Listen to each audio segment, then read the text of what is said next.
Welcome back to our conversation with Governor Charlie Baker. And Governor, voting's a personal matter, but certainly there's a lot of scrutiny about your vote, and you made it clear you did not vote for President Trump in the election. Is there any chance on earth that you could vote for him again, or that you could vote for him next year?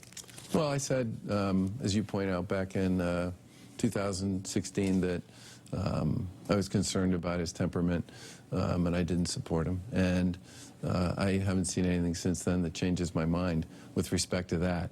But obviously, we work with his administration and with the people in his administration when it works for Massachusetts, and it's important for us to do so. We got the Green Line Extension project done, which had $1 billion in federal money behind it, and a series of other initiatives as well. But we also oppose them on issues when we disagree. And the most well-known one, I think, is probably around the Title IX funding, where when he cut it, we opposed the cut, and then we turned around and worked with our colleagues in the legislature, Republicans and Democrats, to fill that hole so that women would continue to have access to reproductive health services in Massachusetts. Have you ever experienced a problem in your interactions with the feds because of your posture as an open public critic of the president? Generally speaking, my interactions are with sort of cabinet level folks, and in the Department of Defense, it's with the heads of the different branches of the military. No, those conversations, those discussions have always been very much about whatever the particular policy initiative was, or how Massachusetts could play a role. Well, how about below your level? Do you ever get a message back to you that, hey, they're saying, they're sick of hearing you spout off about or criticize the president, cut it out, or else? There's not a lot of that goes on. But there is some, I hear you saying. Not really. I mean, generally speaking, I think we take the positions we take. We're respectful in the way we take them. Okay. I don't hear a lot of that. Do you see any Democrats in the field who, when you hear them talking, you're kind of nodding, that makes sense? They're appealing in some level? I'm not asking for an endorsement, but... I'm not sure that would do them any good. Probably not. I think I've managed to catch some of the debate so far.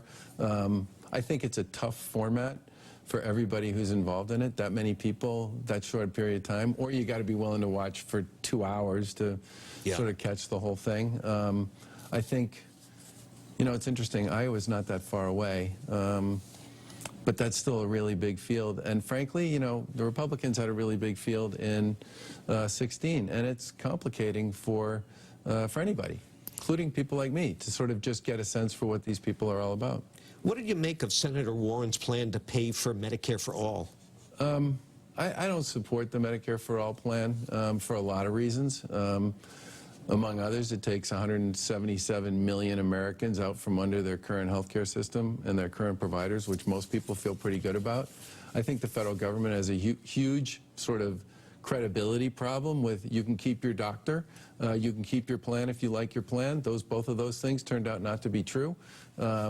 I think some of the things that we've done here in Massachusetts with the Affordable Care Act has served people in Massachusetts well. I would love to see people build on some of the work that we've suggested and recommended to the feds around the Affordable Care Act to make it better. But I think Medicare for all is just not the right way to go, and I also think the math doesn't work. Yeah, you saw her proposal on how to fund it. You're not buying it? I'm not buying it. Yeah. Okay, Governor. It's nice Always to see great you, to John. talk to you. Take Thank care. you very much. Okay. Look forward to talking to you again soon. And that's all our time. Thank you very much for joining us. I'm going to send it back over to my colleagues for more WBZ News.